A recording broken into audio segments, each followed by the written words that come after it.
सुख दुख का आना जाना सर्दी गर्मी के आने जाने के जैसा ही है, इसलिए इन्हें सहन करना सीखना ही उचित है। निर्बलता अवश्य ईश्वर देता है, परंतु मर्यादा मनुष्य का मन खुद निर्माण करता है। जीवन में वाणी को संयम में रखना अनिवार्य है, क्योंकि वाणी से दिए हुए घाव कभी भरे नहीं जा सकते। मनुष्य उसके लिए शोक करता है जो शोक करने के योग्य नहीं है, और फिर भी ज्ञान की बातें करते हो। बुद्धिमान व्यक्ति ना जीवित और ना ही मृत व्यक्ति के लिए शोक करते हैं।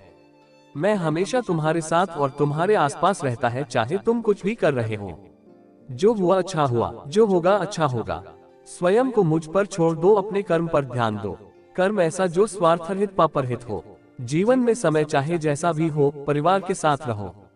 सुख हो तो बढ़ जाता है और दुख हो तो बढ़ जाता है। मोहग्रस्त होकर अपने कर्तव्य पथ से हट जाना मूर्खता है, क्योंकि इससे ना तो तुम्हें स्वर्ग की प्राप्ति होगी और ना ही तुम्हारी कीर्ति बढ़ेगी। श्री कृष्ण कहते हैं कि सत्संग ईश्वर की कृपा से मिलता है, परंतु कुसंगति में पड़ना मनुष्य के अपने ही हाथों में होता है। कर्म का फल व्यक्ति को उसी तरह ढूंढ लेता है, जैसे कोई बछड़ा सैकड़ों गायों के बीच अपनी माँ को ढूंढ लेता है।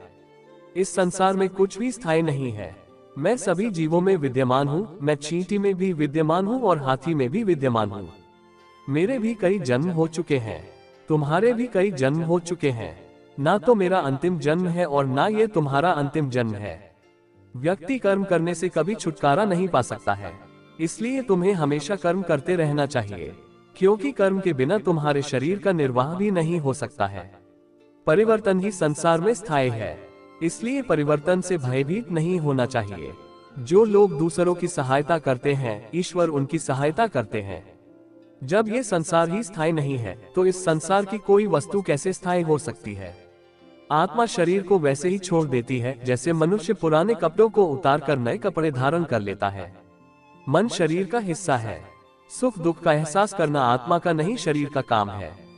मान अपमान, लाभ हानि, गम और खुशी सब मन का खेल है।